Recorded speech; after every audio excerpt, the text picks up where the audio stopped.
I returned to the headquarters after a long time.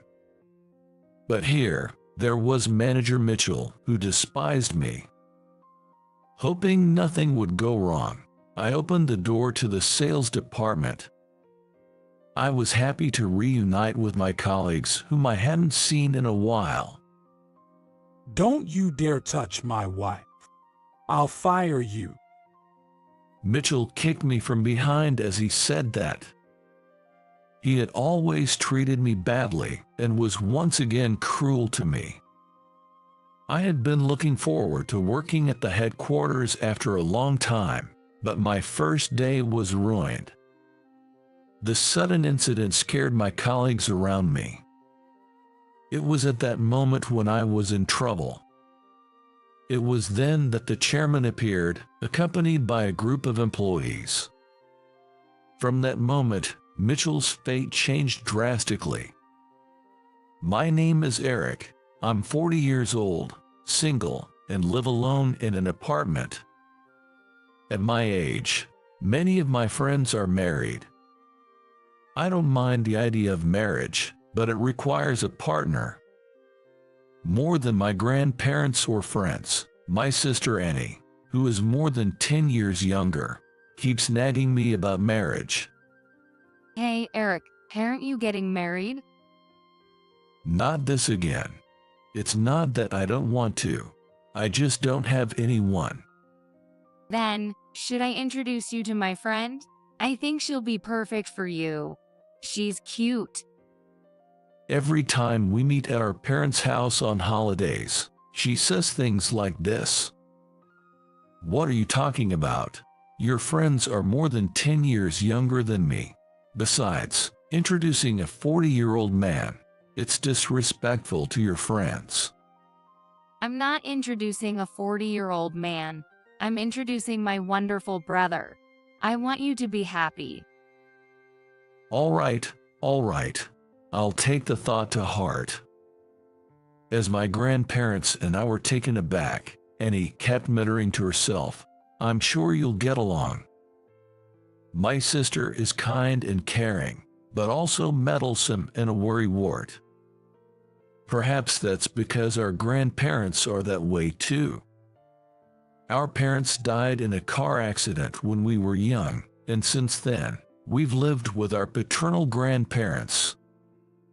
We still have contact with our maternal grandparents, who spoil us even now that I'm 40. Thanks to our grandparents, I was able to go to college without any hardship. I am only grateful and intend to repay them for the rest of my life. My sister still lives with our grandparents out of concern. But I want my sister to be happy and show her in a wedding dress to our grandparents. Annie, don't you think about marriage. I'll take care of Grandpa and Grandma. Don't worry. I'm planning for the future. Just show your face sometimes, Eric. Huck, oh yeah, I get it. She might indeed be making more solid plans than I am. I gratefully accepted my sister's concern and had to return to my busy daily life from the next day. I work in the sales department at the headquarters of a company that sells and manufactures furniture. I've studied design and architecture in college, and I enjoy my job. But for the past 3 months, Mitchell, my boss, who was appointed as a new manager at the headquarters, has been constantly picking on me. The holiday was over, and work started again that day. Good morning. I greeted as I entered the department as usual. My colleagues returned my greeting with smiles and good morning. But there was one exception, Mitchell, who pretended not to hear me. Even so, I couldn't skip my greeting. Good morning, Manager Mitchell. As usual, there was no response. However, he wasn't always like this. For the first few days after he arrived, we had normal conversations. But at some point, things changed. No matter how much I greeted or talked to him, he wouldn't engage. The only times he spoke to me were the times when he wanted to boast or assign me trivial tasks. Sigh. I placed my bag on the desk, and a female colleague greeted me with a good morning. When I turned around, there stood Amanda with her gentle smile. She had been transferred here 6 months ago. I was her mentor, and she was bright and diligent, quickly becoming a reliable presence for everyone. Plus, she was cute, and the male employees were naturally wondering if she had a boyfriend. Good morning, Amanda. Good morning, Eric. Let's have a great day. You're as cheerful as ever. Let's have a great day. She smiled gently again at my words. She returned to her desk after that. As soon as she did so, Mitchell came over, slammed a pile of documents on my desk, and said in a low, menacing voice, Eric, get all of this done by today. By today, I have meetings with clients and other appointments. What? Are you refusing a direct order from your manager? Understood. I agreed, and he clicked his tongue in annoyance, then turned to smile at the other employees.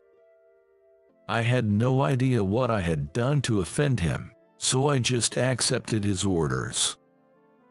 Seeing my predicament, Amanda came back and said, Are you all right? If there's anything I can do to help, please let me know. Oh, thank you. I'll ask if I need help. By the way, would you like to come along to meet our clients today? What, really? I'd love to. All right, let's go then. Amanda quickly went to get her bag and returned to me. Okay, let's go. Yes. I thought I saw Mitchell glare at me, but I headed out with Amanda to meet our clients. A little past 1 p.m. Sorry it took so long. No, it's fine. You must be hungry. Should we grab something to eat? Oh, but it might be inappropriate for just the two of us. Should we get something to go? Amanda shook her head. You're not hungry. Then, should we head back to the office? No, it's not that. I was thinking, I'd like to have lunch together. I know a great place. Is that okay? What?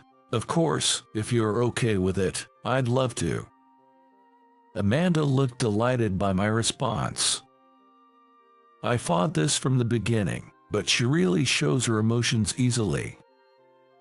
Maybe that's why she's so well liked. This way. All right, all right. After having lunch together, we returned to the office. We're back. Good job. Welcome back. Did you have lunch? Yes, I had lunch with Eric. He treated me. My colleagues looked at me enviously as she said that. All right. Next time. Yay, thanks for the treat. A colleague immediately said thanks to me. He's always quick to jump on opportunities like this. But I think it's good to have this kind of casual conversation. Sorry, I shouldn't have said that. It's fine. Now, let's get back to work.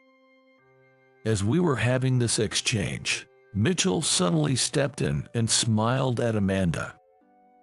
Amanda, good job. Thank you. Next time, I'll take you to a nice place. Oh, thank you. But that's really not necessary. Amanda's eyes were clearly darting around, and she looked uncomfortable. Amanda, let's review the client's materials from earlier. I'll be at the table over there. Oh, yes. Understood. Following my instructions, Amanda excused herself and moved away. Mitchell's eyes were lingering on her as he watched her go. Seeing him smirk, I felt a bit uneasy. Noticing my gaze, he looked at me with a cold expression, unlike how he looked at Amanda. DCH, why is it you? What? You haven't forgotten what I told you this morning, have you? If you haven't done it, I'll report your incompetence to the higher-ups. Yes. With that, I went over to Amanda. Sorry to keep you waiting. It's fine now. You can get back to your work. Thank you so much. Really, thank you. It's all right. Let's do our best. Even though she thanked me with a smile, Amanda still looked downcast, so I tried to encourage her. Then, she gave me her usual cheerful smile and said, yes. Feeling relieved, I thought about how I wanted to keep working hard with Amanda and the others, despite my concerns about Mitchell. But 3 months later, I was transferred to a new branch office and had to leave headquarters. My last day at the headquarters came. Thank you all for everything. Eric, thank you for teaching me so much. I hope we can work together again someday. My other colleagues also gave me warm words. Thank you, everyone. I feel the same. When I glanced at Mitchell, who had always glared at me, he was oddly smiling. He took the opportunity to come close and whispered in my ear. Leave Amanda to me. You can't support her anyway. Never come back here again. Mitchell. I had suspected for a while that he had feelings for Amanda. But since both were single, it was their right to have feelings for each other. All I could do was hope nothing bad would happen.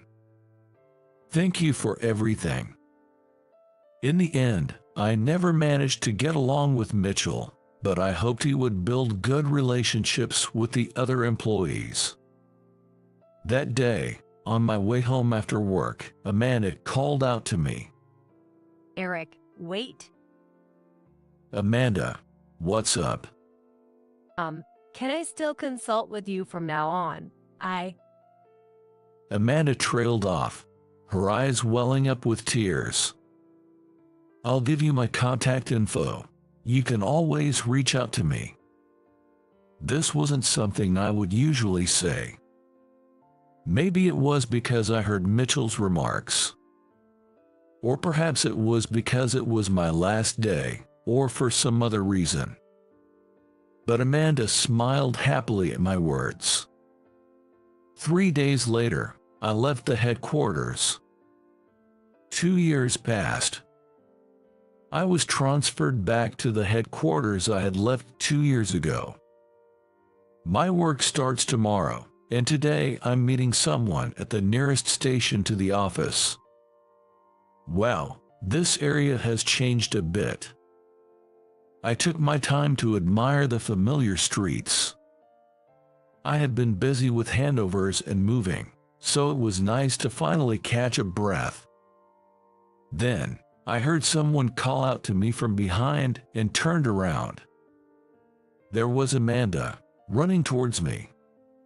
Eric, sorry, I'm late. I just got here too, so it's fine. Oh, good.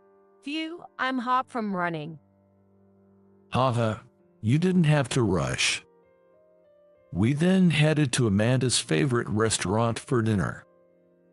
Inside the restaurant, we talked about work at the new place and the relationships at the headquarters. How's Mitchell doing? Well, the same. But he hasn't done anything to me, so. I see, but if something happens, it's too late. Have you talked to anyone about it? Amanda shook her head. I don't want to worry anyone, and I trust Mitchell. I see. But if things get tough, please talk to someone. Yes, I understand. Mitchell, who had treated me terribly 2 years ago, hadn't changed and was still the head of the sales department. After dinner, we went to see a movie and then to a bookstore. Finally, I asked her for directions to go to the knick-knack store she wanted to visit. Where's the next store? Actually, I think this is enough for today. Eric, you just got back yesterday, right? You have work tomorrow, so you should rest. With that, Amanda handed me coffee and chocolate. Have these and get some rest. Thank you, Amanda. All right. See you tomorrow. Yes, see you tomorrow. We then went our separate ways. The next day, I stood in front of the sales department door at the headquarters for the first time in 2 years. Amanda had told me that besides Mitchell, many of my old colleagues were still around and looking forward to seeing me. All right. I took a deep breath and opened the door to the sales department. Good morning. My former colleagues greeted me with smiles, saying things like, "We missed you, and we've been waiting for you." Thank you. I'm glad to be back. Looking forward to working with you again. And thanks for the treat. Hey, you've got other new coworkers now. Isn't it time for you to treat us? Come on. As we bantered, Amanda arrived at the office. Good morning. Good morning. Did you get some rest? Thanks to you. Oh, you have a leaf on your shoulder. Just as I reached out to gently brush the leaf off Amanda's shoulder, someone shouted, Don't you dare touch my wife. I'll have you fired. With those words, I was kicked hard from behind. I lost my balance and fell to my knees. Eric, are you okay? Are you hurt? I'm fine. Just hit my knee. Supported by my colleagues and Amanda, I sat on a nearby chair. Mitchell, it's you again. And what do you mean by wife? He looked triumphant as he responded. I mean Amanda, my wife. Don't you dare touch her. What? Amanda is your wife? Thinking it must be a mistake, I glanced at Amanda. No, I'm not married to him. Amanda denied it fervently. Well, technically we're not married yet, but she's as good as my wife. What do you mean by that? Clearly bewildered, Amanda trembled slightly.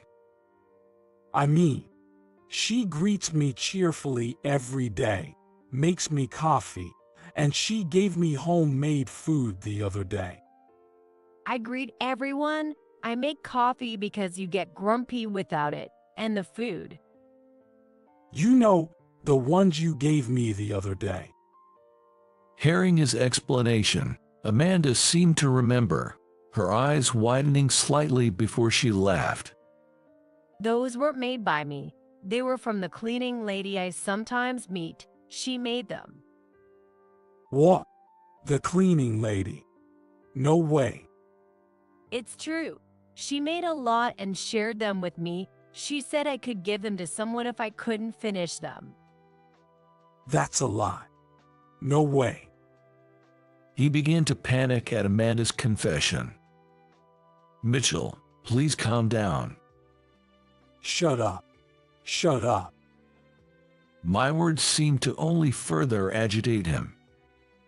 As I wondered what to do, the door to the sales department swung open forcefully, and everyone turned to see who it was with expressions of surprise.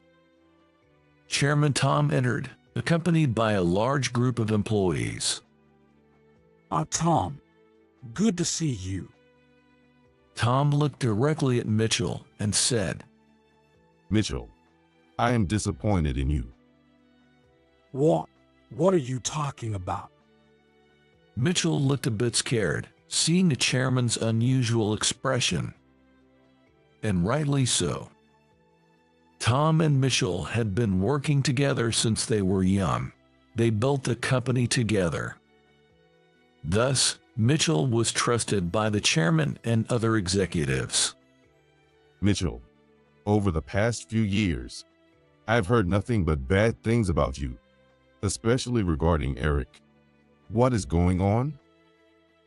It's not true. Eric is spreading false rumors about me, and he's a bad guy trying to steal my wife. What do you mean by that? I didn't know you were married. Who is she? Mitchell thought Tom would believe him.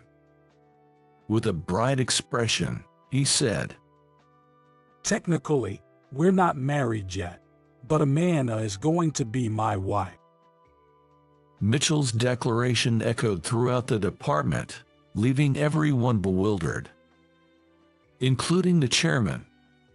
Mitchell, is that true? Have you introduced yourself to her family? Well, no, not yet, but I plan to do so soon. I see. But the man who came to introduce himself with Amanda the other day wasn't you. Mitchell's expression darkened at his words. What? An introduction? Why to you, Tom? Have you forgotten? Amanda is my granddaughter. Granddaughter? What? So that girl I met a few times in the past. Mitchell glanced at Amanda, who flinched and trembled when their eyes met. I put my hand on Amanda's shoulder and asked, "Are you okay?" At that moment, Mitchell shouted at me, Hey, I told you not to touch her. "Mitchell, I had planned to deal with him later, but it seemed that wouldn't be passable. I decided it was best to reveal the truth right then and there. Are you ready to apologize? Actually, I have something to tell you, Mitchell." What is it? He was so agitated that he wouldn't listen to me. Seeing this, the chairman spoke up on my behalf. Mitchell, calm down. Oh, I'm sorry, Tom. Do you still not know? Eric is Amanda's fiancé. He came to introduce himself to me. He's competent and well regarded. I approved. What? No way. This guy. Why? Mitchell's face turned pale, having been red with anger moments before. Eric, Amanda, I'm sorry.